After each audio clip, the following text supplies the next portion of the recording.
Berlatar di penjara, kisah akan berfokus pada seorang narapidana bernama Wong Chul. Ia dulunya adalah bos gangster paling disegani dan alasannya di penjara adalah karena telah melakukan tindak kekerasan, intimidasi, sampai menghabisi nyawa orang lain hingga divonis hukuman 28 tahun penjara. Mendengar ada suara keributan, Wong Chul langsung pergi ke TKP yang di situ ada seorang napi baru bernama Yosung berbuat keonaran yang karena sipir tidak melakukan apa-apa dan malah asik menonton kerusuhan tersebut. Ia pun memutuskan turun tangan untuk menghentikan Yosung dan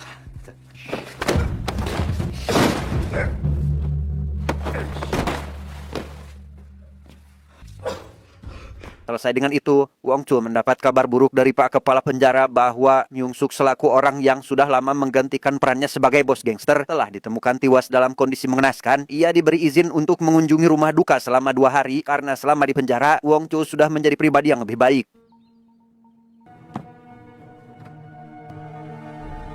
Di hari pertamanya di luar, Wong Chul tidak hanya pergi ke makam Yung Suk tetapi juga menemui teman lamanya sekaligus mantan detektif bernama Oh Gutak. Mereka dulunya pernah satu tim dalam sebuah unit bentukan khusus bernama The Bad Guys yang anggotanya terdiri dari 4 orang, di mana pemerintah sengaja mempersatukan mereka yang dikenal kejam dan sadis guna menangkap para kriminal berbahaya. 내가 뭐 물어볼 게 좀 있어. 명숙 일 때문에 온 거면 번지수 잘못 찾았어. Tujuannya menemui Oh Gu, Wong Chul ingin bertanya barangkali mengetahui sesuatu tentang kematian Myung Suk. Namun karena Oh Gu sudah lama tidak berdinas akibat penyakit kanker yang dideritanya, ia pun disarankan untuk menemui detektif lain bernama Myung He yang kebetulan sedang menyelidiki terkait kasus tersebut.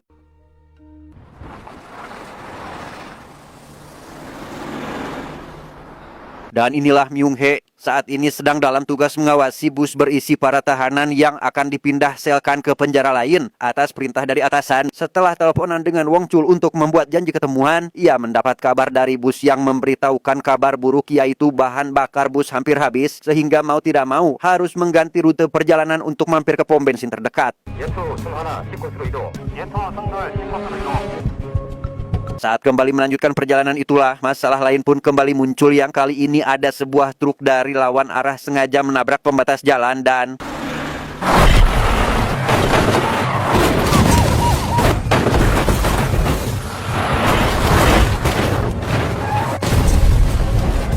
ya, entah siapa sebenarnya si pengemudi truk yang jelas sengaja melakukan semua ini. Ia pun lekas menghampiri bus tersebut tepat saat para napi memanfaatkan kesempatan ini untuk melarikan diri. Bukan hanya para tahanan, seorang penipu kelas kakap bernama Jessica pun memutuskan kabur di hari pertamanya tertangkap oleh pihak kepolisian.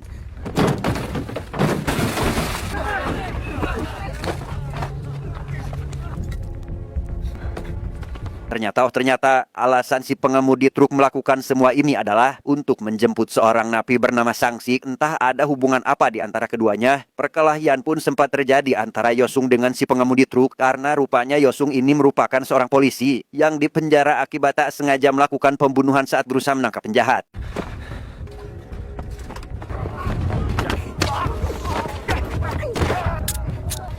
Saat sedang melaporkan kejadian ini melalui alat komunikasi, Yosung nyaris saja celaka jika Myung He tidak menghentikan si pengemudi truk yang berniat menghabisinya. Melihat Myung He ditikam, ia pun kembali terlibat perkelahian dengan si pengemudi truk dan sempat melihat tato pada bagian leher sebelum akhirnya si pengemudi truk melarikan diri.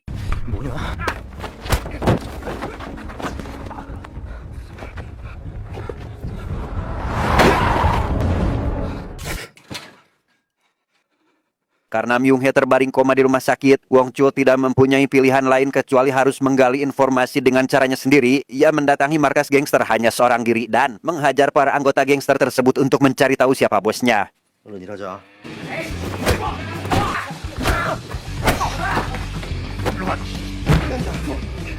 Alhasil, diketahuilah jika Sangsik merupakan ketua dari kelompok tersebut yang sebelumnya berada di bawah kepemimpinan Myung Suk. Menurut keterangan dari salah satu anggota, belum lama ini gengnya telah bergabung dengan geng lain dari timur, namun tidak mengetahui apa-apa tentang kematian Myung Suk.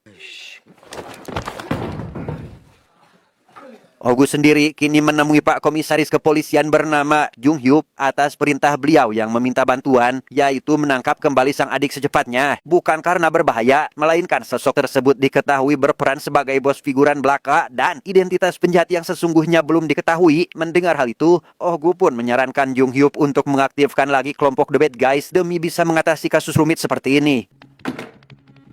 복직부터 하시고 최대한 협조하겠습니다. Karena sarannya telah disetujui, langkah pertama yang dilakukan oleh Oh Gu adalah menemui Yosung untuk merekrutnya sebagai anggota. Bukan tanpa alasan, anggota lama memutuskan untuk tidak mengotori tangannya lagi dan latar belakang Yosung di masa lalu menurutnya cocok untuk misi ini. Dan karena Oh Gu menawarkan pengurangan masa hukuman penjara, Yosung pun langsung tertarik untuk menerima tawaran tersebut. 내가 어떤 새끼한테 받아야 될 빚이 좀 있거든. Lokasi di sebuah gereja tua yang akan menjadi markas, Wong Chul, Oh Gu, dan Yosung pun berkumpul di tempat itu untuk membahas misi kali ini, di mana Oh Gu selaku ketua menjelaskan jika mereka tidak hanya harus menangkap sang Sik tetapi juga para napi berbahaya lain yang kabur tempo dulu. Salah satunya adalah pria bernama Song Tae selaku pembunuh berantai yang telah menewaskan 18 orang hanya dalam kurun waktu 2 tahun. 마지막으로 광무순이 도박 사이트 만들어서 Karena Jessica juga masuk dalam daftar buronan, Wong Chul jadi teringat pada mantan anak buahnya yang diketahui kenal dekat dengan wanita itu, sehingga tanpa buang waktu, mereka langsung berangkat untuk menemuinya saat itu juga. 야, 씨발 다 개코야? 아줌마, Dia bernama Chujo, namun orang-orang biasa memanggilnya dengan sebutan Samsul. Sekian lama tidak bertemu, Samsul pun dibuat panik saat bertemu lagi dengan Wong Chul karena dia menggunakan namanya tanpa izin untuk mengintimidasi orang lain sehingga 아씨 아까부터 잠깐. 아이씨. 너 여기 나간 손님들 거 다 계산하고 karena Jessica kebetulan meminta bantuan Samsul untuk dibuatkan paspor palsu, Wong Chul CS pun bisa dengan mudah menemukan keberadaan wanita itu. Meski Jessica sempat lari karena tak ingin tertangkap, hal itu jelas percuma karena Yosung menunggunya di pintu keluar. 김노순이 오케이. Tidak langsung mengantarkan Jessica ke kantor polisi, Wong Chul CS justru membawanya ke markas lebih dulu untuk menawarkan kerjasama. Mereka membutuhkan peran wanita tersebut apalagi setelah mendengar bahwa Jessica sempat dekat dengan buronan bernama Chang Min, bahkan mengetahui lokasi yang menjadi besar kemungkinan di mana buronan itu sekarang. 우리 노순이 얘기 한번 들어볼까? 노순이 아니라니까. Singkat cerita, malam pun poek karena Chang Min jelas tidak bisa ditemui secara langsung. Jessica pun menemui seorang wanita selaku pacar dari narapidana tersebut untuk meminta bantuannya. Di sana ia menjelaskan jika kakaknya adalah mantan kekasih Chang Min di masa lalu dan mengingatkan wanita itu bahwa kini dia sedang dimanfaatkan oleh Chang Min untuk numpang hidup serta bersembunyi dari kejaran polisi. 내 친언니가 그 새끼 피해자라니까? Si wanita yang saat ini kebetulan akan mengantar makanan kepada Chang Min. Hal itu membuat Jessica dan yang lain mengetahui pasti di mana keberadaan narapidana tersebut. Yang meski si wanita membocorkan terkait pertemuannya barusan dengan Jessica, itu bukanlah suatu masalah karena Wong Chul dan sisanya sudah bersiap di posisi masing-masing untuk mengantisipasi hal tersebut dan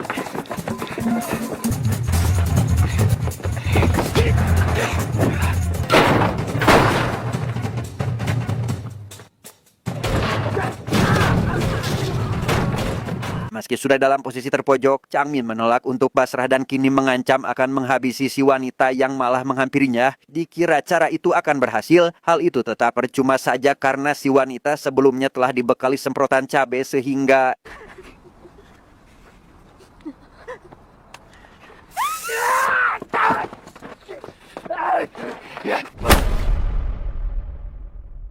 saat akan membawa Changmo itulah datang tim kepolisian lain yang dipimpin oleh pria bernama Do Chul mengambil alih tahanan tersebut untuk diinterogasi olehnya. Di waktu yang sama, penyakit yang diderita oleh Oh Gu seketika kambuh sehingga Wong Chul CS langsung membawanya ke rumah sakit.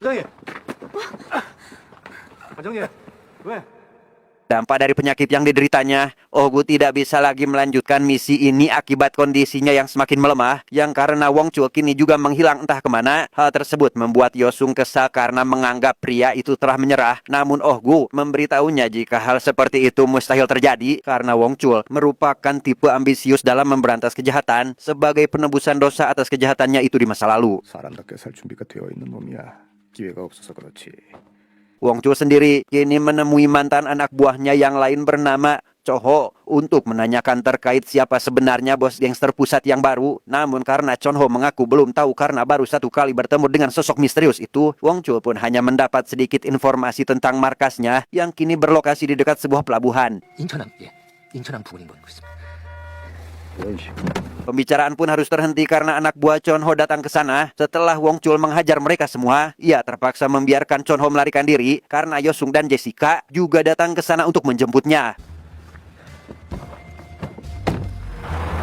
Bukan untuk pergi ke markas, Wong Chul justru dibawa ke kantor kepolisian untuk menemui Chang Min. Bukan tanpa alasan, tugas utama mereka adalah menangkap kembali para napi yang melarikan diri, dan Chang Mo merupakan satu-satunya harapan untuk menggali informasi terkait keberadaan Sang Sik sekarang. 내가 그걸 왜 말해야 되는데요? 진짜 말 안 할 거지?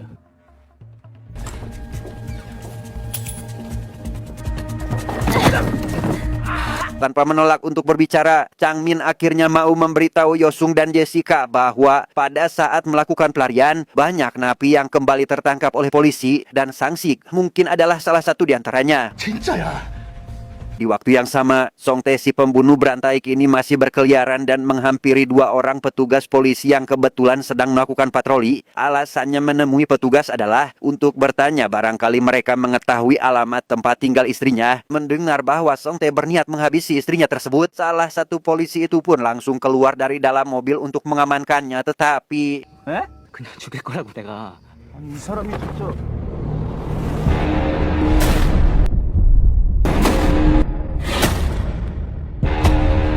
ya, Song Tae pun menghabisi kedua polisi itu dengan cara yang sangat brutal. Tidak sendiri, ia rupanya ditemani Sang Sik yang dipaksa untuk tetap berada di dekatnya sebagai bentuk balas budi karena dia pernah menolongnya yang entah dari apa. 신혼조의 바람. Kembali pada Wong Chul CS, mereka saat ini menemui istri Song Tae untuk memperingatinya terkait suaminya yang masih berkeliaran. Namun karena si istri bernama Mi Jung menolak saat diajak pergi ke tempat aman, Wong Chul dan Yosung pun memutuskan untuk pergi ke kantor polisi karena Jung Hyuk meminta mereka untuk datang.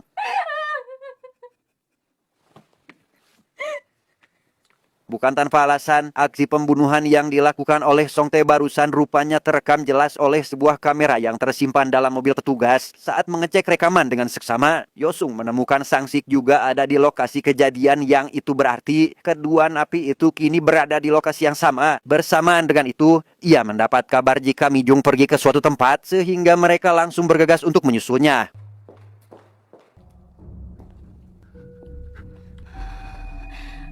Celakalah Mi Jung karena sebelumnya tidak mendengarkan nasihat. Ia harus bertemu dengan Song Tae karena mengetahui jika dia akan datang ke tempat itu. Di waktu yang sama, Wong Chul baru tiba di lokasi dan meminta Yosung dan Jessica untuk memeriksa situasi di dalam. 정신 좀 들어? Belum juga menemukan Mi Jung, fokus Yosung seketika teralihkan saat melihat ada seorang pria mencurigakan. Sadar jika orang itu adalah Sang Sik, ia pun langsung melakukan pengejaran saat itu juga.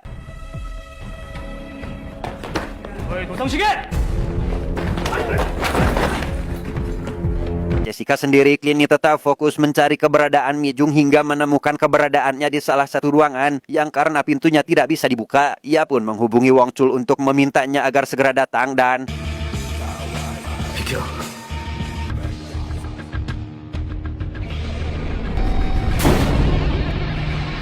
bukan hanya Song Tae, Sang Sik juga berhasil diamankan karena Yosung berhasil menangkapnya. Setelah menyerahkan Song Tae ke kantor polisi, mereka langsung membawa Sang Sik ke markas untuk diinterogasi terkait siapa bos geng pusat sebenarnya.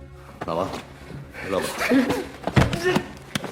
Di sana Sang Sik jujur mengatakan semua yang diketahuinya tentang bos geng pusat baru yang ternyata adalah seorang bos Yakuza bernama Yoshihara. 5 tahun yang lalu, ia ditawari kekuasaan jika bersedia kerjasama untuk menjalankan bisnis, yang tentu saja hal itu membuatnya sangat tertarik. 갖고 있던 엄청난 자금력으로.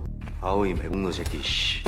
그래 말로 해라 말로. Pada suatu hari, Sang Sik diajak ke sebuah gudang rahasia milik Yoshihara dan menyaksikan pemandangan mengerikan. Bukan hanya mengelola bisnis narkoba, Yoshihara juga menjalankan bisnis penjualan organ manusia yang pada akhirnya menjadikan Sang Sik berubah pikiran dan memutuskan untuk mengkhianati Yakuza tersebut. 일반 약하고는 구별이 안 가는 듣도 보도 못한 물건을 만들기 시작했다. Dari sini, diketahuilah bahwa tragedi truk oleng waktu itu adalah perbuatan Yakuza yang tujuannya adalah untuk menyingkirkan Sang Sik. Bukan tanpa alasan, Sang Sik tidak hanya berkhianat tetapi juga memiliki buku berisi daftar tempat yang dapat penadah barang haramnya. Namun tepat ketika buku itu diserahkan pada Wong Chul, Jung Hyuk seketika datang ke sana karena ternyata beliau selama ini telah bersekongkol dengan Yakuza untuk mendapatkan buku tersebut. 실력들이 좋아.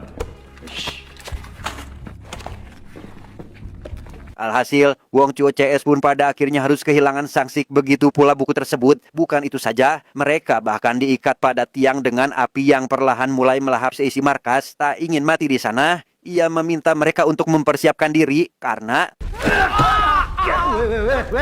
다른 방법 있을 것 같아.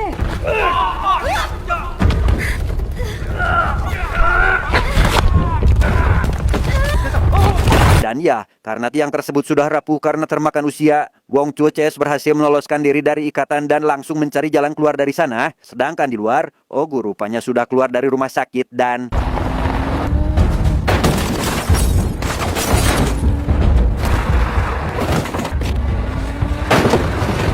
tepat saat pihak kepolisian datang ke sana dan mengamankan para pihak yang terlibat, Wong Chuo CS yang kembali berkumpul dan ditemui oleh Do Chul yang kali ini tidak berniat mengambil alih misi dan justru memberikan informasi terkait lokasi markas Yakuza karena memang sedari awal mereka sudah seharusnya saling mendukung. 그런 거냐? 그런 거죠. 그래서 이제 어떻게 하실 거예요? 어떡하긴 뭘 어떡해. 야쿠자 새끼 잡으러 가야지. Karena pihak kepolisian harus memiliki izin resmi sebelum melakukan penggerebekan, Wong Chuo CS akan pergi ke markas Yakuza lebih dulu sedangkan Do Chul akan menyusul ke belakang karena jika dibiarkan terlalu lama, takutnya barang haram akan mulai diedarkan.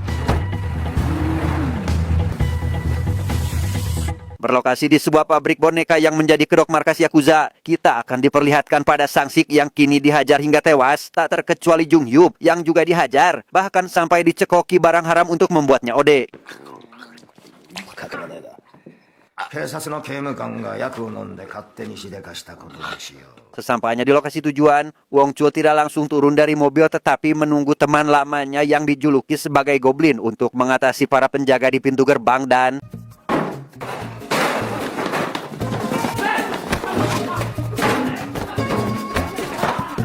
beres dengan penjaga yang ada di luar, Wong Chuo CS langsung masuk ke dalam pabrik dan harus menghadapi puluhan penjaga yang mulai berdatangan dan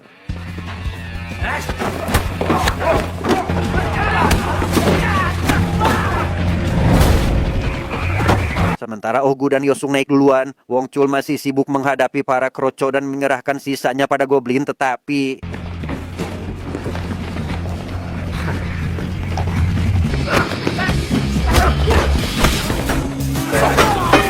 tak butuh waktu lama, Wong Chul berhasil menumbangkan puluhan penjaga dengan hanya seorang diri. Melihat kejadian itu, Yoshihara memutuskan untuk pulang kampung ke negara asalnya dan membiarkan ajudan terbaiknya untuk mengulur waktu sampai helikopter tiba menjemput mereka.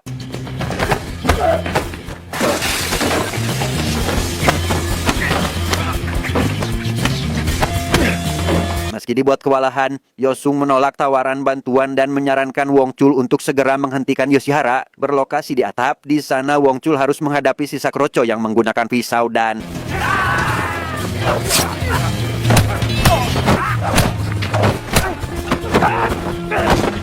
tersisa Yoshihara seorang diri. Wong Chul kali ini dibuat kerepotan oleh lawannya tersebut karena beliau menggunakan knuckle sebagai senjata sampai akhirnya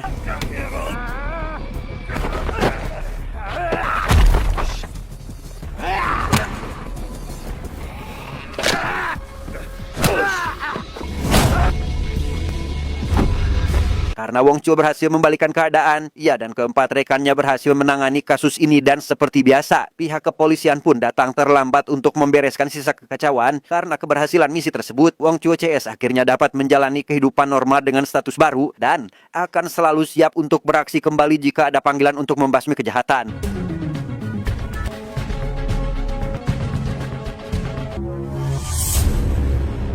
Tamat, ending.